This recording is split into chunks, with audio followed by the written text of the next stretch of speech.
ओम गण गणपतये नमः। ओम नमः शिवाय। ओम श्री श्याम देवाय नमः। बजरंग बली हनुमान की जय। सियावर रामचंद्र की जय। कथा प्रारंभ होत है, सुनो वीर हनुमान।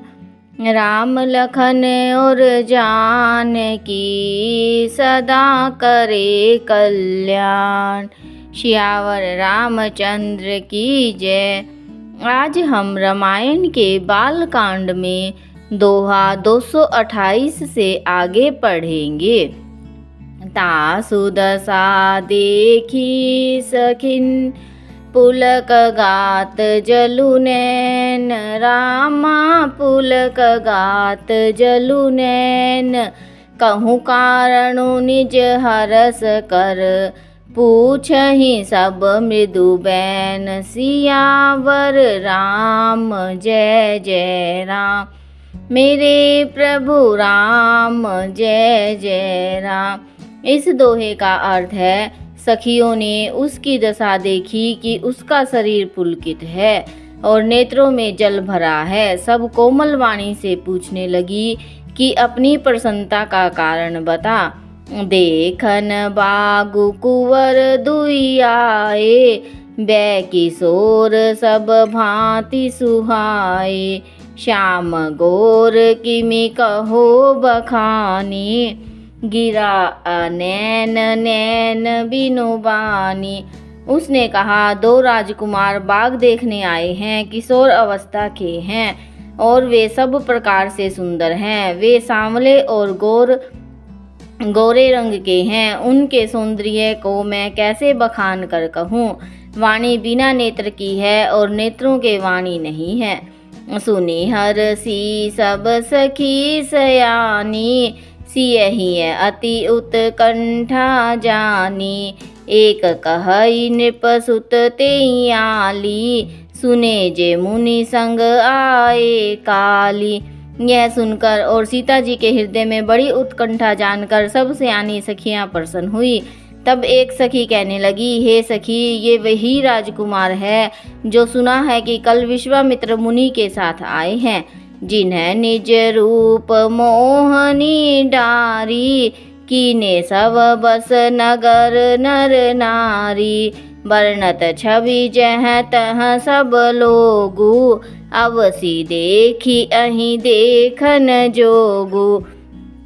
इन चौपाइयों का अर्थ है, और जिन्होंने अपने रूप की मोहनी डालकर नगर के स्त्री पुरुषों को अपने वश में कर लिया है। जहाँ तहाँ सब लोग उन्हीं की छवि का वर्णन कर रहे हैं। अवश्य चलकर उन्हें देखना चाहिए, वे देखने ही योग्य हैं।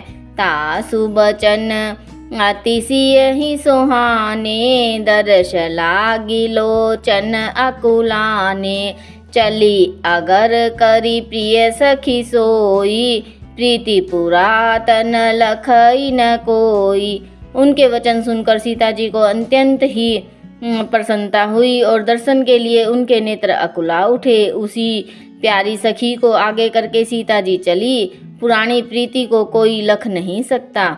सुमरी सिय नारद बचन, उपजी प्रीति पुनीत। रामा उपजी प्रीति पुनीत, चकित बिलोकति सकल दिशि। जनु शिशु मृगी सभीत, सियावर राम जय जय राम। मेरे प्रभु राम जय जय राम। इस दोहे का अर्थ है, नारद जी के वचनों को स्मरण करके सीता जी के मन में पवित्र प्रीति उत्पन्न हुई। वे चकित होकर सब ओर इस तरह देख रही हैं, मानो डरी हुई मृग छोनी इधर उधर देख रही हो। कंकन किंकिनी नुपुर धुनी सुनी, कहत लखन सन रामु हृदय गुनी। मानहु मदन दुदुम्भी दीनी, मनसा विश्य विजय कह कीनी। कंकन, करधरी और पायजेब के शब्द सुनकर श्री राम जी के हृदय में विचार कर लक्ष्मण जी कहते हैं, यह ध्वनि ऐसी आ रही है मानो कामदेव ने विश्व को जीतने का संकल्प करके डंके पर चोट मारी है। अस कही फिरी चितय तेहि ओरा, सिय मुख शशि भय नैन चकोरा। भय बिलोचन चारु अचंचल, मनहु सकुचि निमित जे दिगंचल। ऐसा कहकर श्री रामचंद्र जी ने फिर कर उस ओर देखा।